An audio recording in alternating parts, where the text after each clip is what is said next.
And as a beginner property investor, man, that's where we start. Because now my question would then be, and I know this was not only us, guys. I'm sure Lilona, guys, on this live, you were one of those people whereby you didn't see the need to keep the receipts. I didn't see the need in terms of to track my expenses. You see the receipt when they give you, they just... You're like, I don't need this thing. I didn't see a need to track my expenses from when I started. Yeah. And what was interesting, guys, is that even in this live, we will be going deeper into this, whereby understanding the difference between repairs and renovations. Like, this is very important. It's things that one knows. However, we don't really understand the impact of it towards your tax benefits.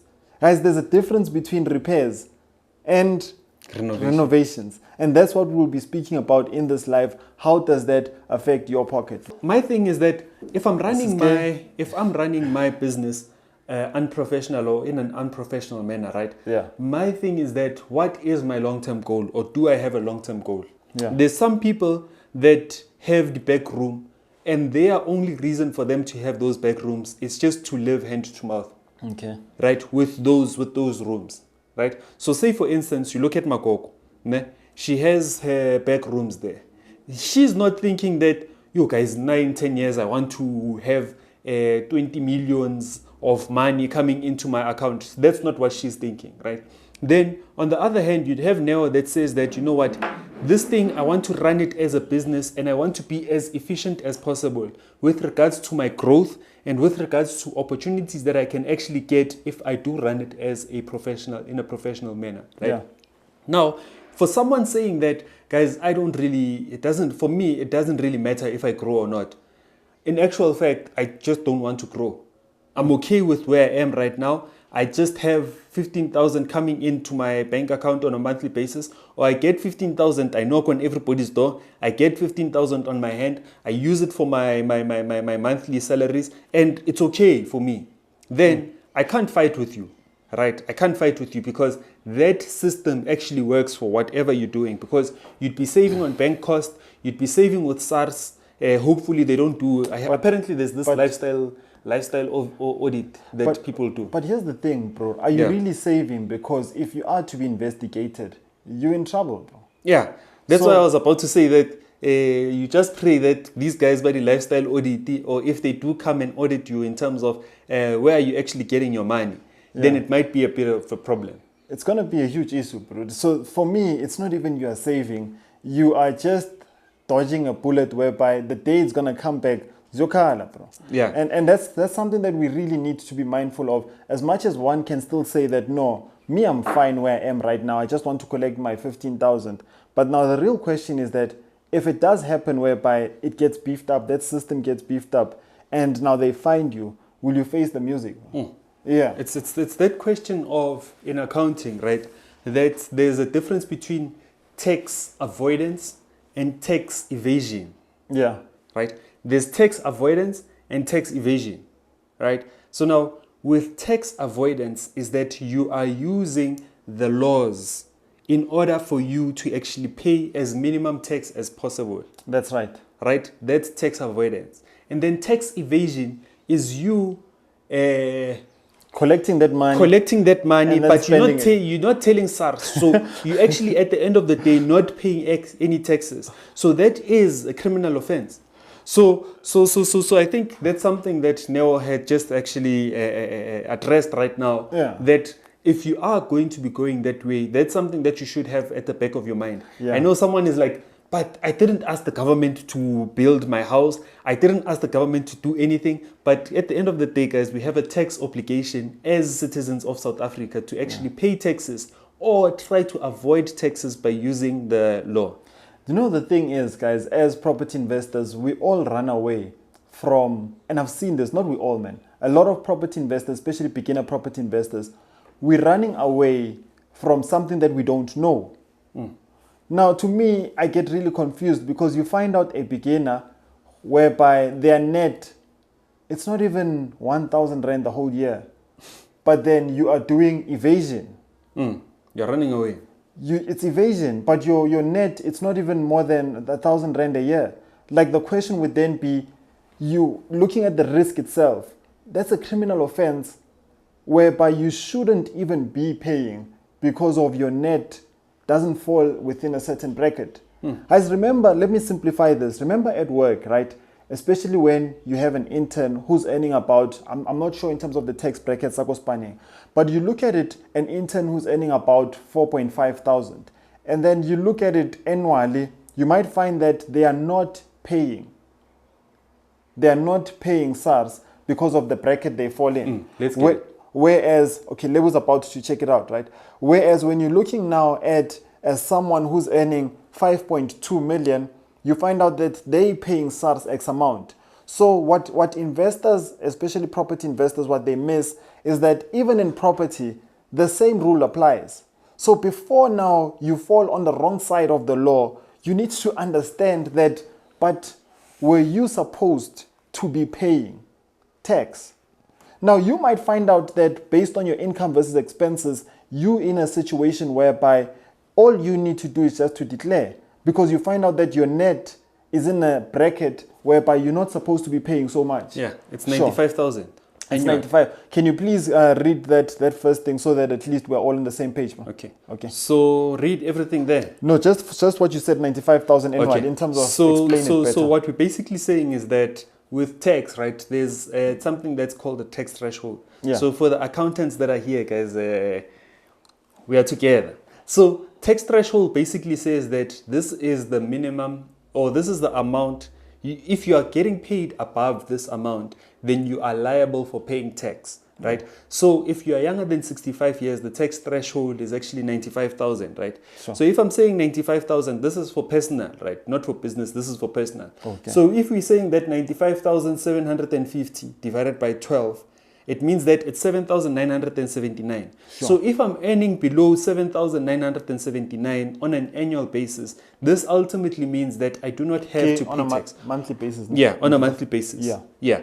If I'm getting paid 7,979 on a monthly basis, sure, this ultimately means that I do not have to pay tax. All I have to do is to declare that sure, I'm getting this money on a monthly basis. Yeah. So I just have to be paying the accountant that they need to actually declare on my behalf. Yeah. Or for some people, they also declare by themselves, right? Because there's not much that they need to actually be doing. They just have to show the SARS that they're not actually getting above this. Yeah. So even with business, there's That's also right, the threshold that says that, guys, if you are making X amount of money annually, then you do not have to pay tax. So now say, for instance, you are a property investor and you are running your business as a property investor. But now you are able to prove that on a monthly basis, after all expenses, you are left with 1,000.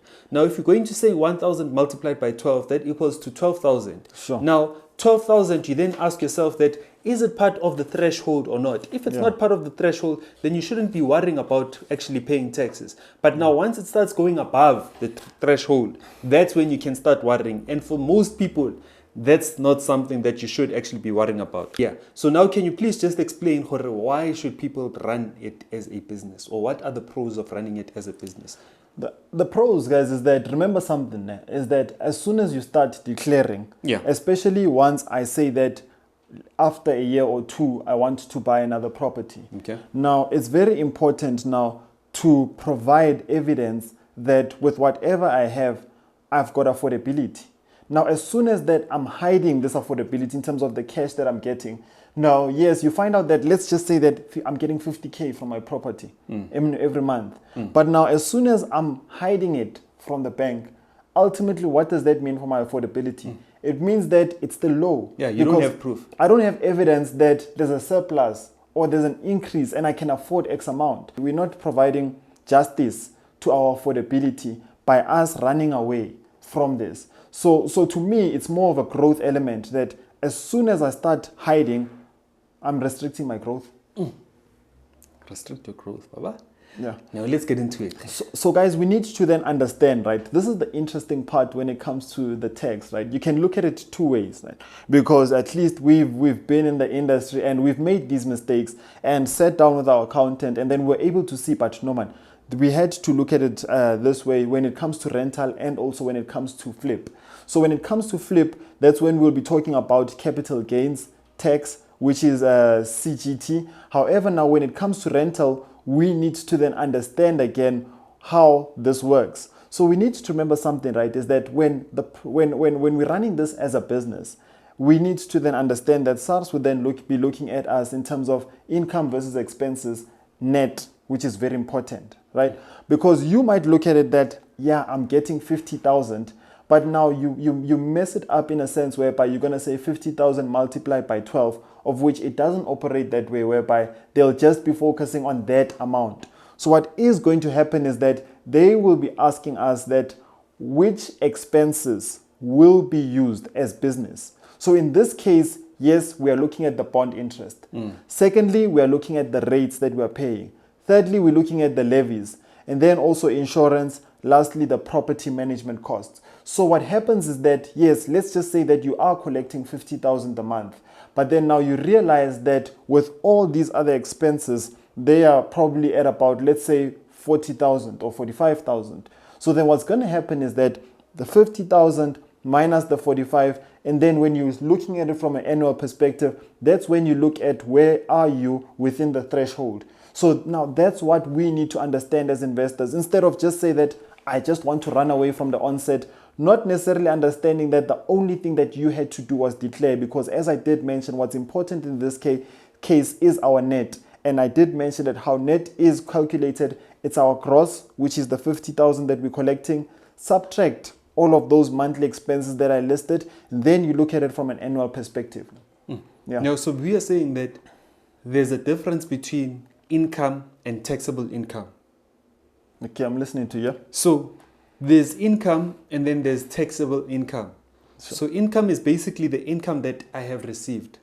So with the example that you made, all of my tenants combined, I'm getting 50,000. Sure. But now that doesn't necessarily mean that that 50,000 is my taxable income.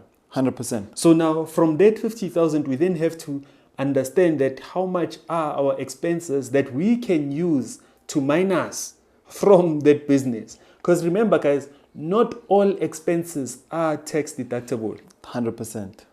Now, a lot of people will say that, no, I took my kids for lunch. I'm going to write down as tax deductible. No, I did this. I'm going to write it as tax deductible. It doesn't work like that. Aish. You need to understand that Aish. which items can actually be taxed. Even with cars, apparently now this is the thing, right? Yeah. So not all cars are tax deductible. Yeah. A car has to weigh a certain amount of kilograms in order for it to be tax deductible.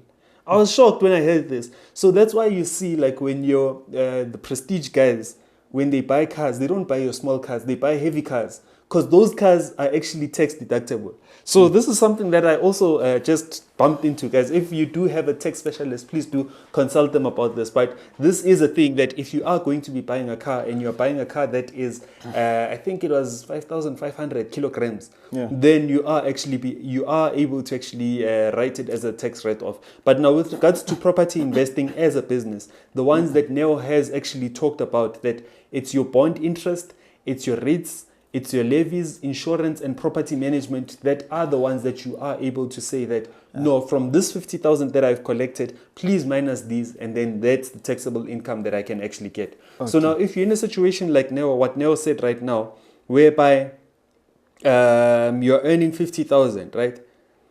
You're earning 50,000 from these properties. And let's say your bond interest is equals to 25,000. Ne? It's 25,000, and then your rates and taxes, because this is, I'm assuming this is commercial, right? Yeah. Rates and taxes, let's say it's 5,000. Your insurance, 3,000. And then your property management would be 10,000, which is 5,000. 10%. Yeah, 10%, which ultimately means that it's 12,000. Your income, your taxable income is 12,000. So if we're saying 12,000 multiplied by 12, it adds up to 144,000. So now from this 144,000, we then have to establish with our accountant that are there any other expenses that I can use from my business to say that, yes, these are also tax deductible, right? Sure. So things such as your airtime. If you're buying airtime for a business phone, you can actually write it off as an expense, the business. Yeah. Sure. So that's where it's actually I was going, that because the first step is making sure that it's registered as a business, and then we understand the net, right? Yeah. And then the next step now is also understanding our other expenses that are linked to the business itself, right? So I also want to talk about the wear and tear. This is where we got it wrong, guys. The reason why we're taking out this Okay, before we go to wear and tear, yeah, there's just something that I'd like to discuss, and we had a conversation about this earlier on our thing. yeah. So everybody will then think that, no, I can then look for other expenses that I can tax deduct, right? Yeah. But remember, we have to keep that balance between overexpending on things that are unnecessary and also underspending, whereby we are actually paying the tax guy. So now, whatever we spend on needs to be something that will grow our property. Yeah. So say, for instance, if you're having a networking session with an estate agent, that can actually be written down as a tax deductible. However, if we are wasting money and we're actually not talking to an estate agent, remember, it's chowing off of your business. Sure. So I guess that's where, even with you buying the hoodies and also buying the merch, that's tax deductible. So also now when it comes to wear and tear and maintenance, right? Yeah. This is where we did a big mistake, guys. And I don't want you guys to be doing this mistake. We need to be very aware that how do we deal with this when we're running this as a business? Try to avoid e-wallets. Try to avoid cash send. Try to avoid your withdrawals and then you're going to give that guy, because at the end of the day, it does become very tricky when it comes to accounting, right? Can you imagine if I remember this is one of the things that we had with the pool guy. The pool guy gave us a service and then he charged us 5,000, right? We sent him to his account and then our reference was pool guy, right? And then the nice thing is that after 3 months, there was a misunderstanding between us and him. And then the nice thing is that it's not only for tax purposes, it also helps you in terms of understanding. I paid this person, this was the invoice that was given to me, and then this is the payment that I made. So I know the ladies are really, really good with this, guys. Admin, or maybe I mustn't say ladies because there's some guys that are really good with admin, but personally, I suck. Like personally, myself and Level suck when it comes to admin.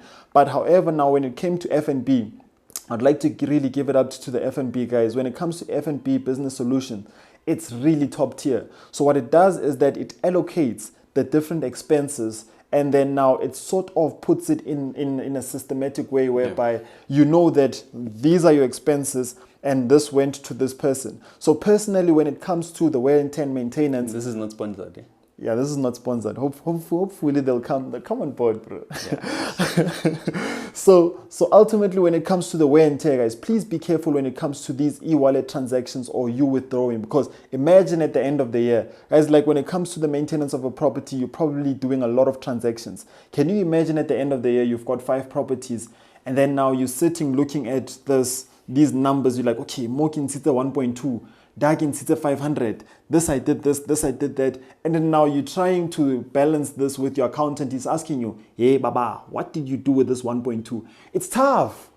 It's tough by then. So I would say then, but now look at it this way. With the maintenance guy or the pool, maintaining the pool. Even if you are to give me next year this thing, pool maintenance, you already know. Clean.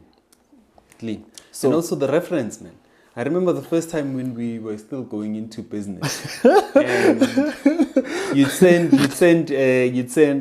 your friend some money, and you're like, no, I want to put a smile on his face, and you put reference the big 30V.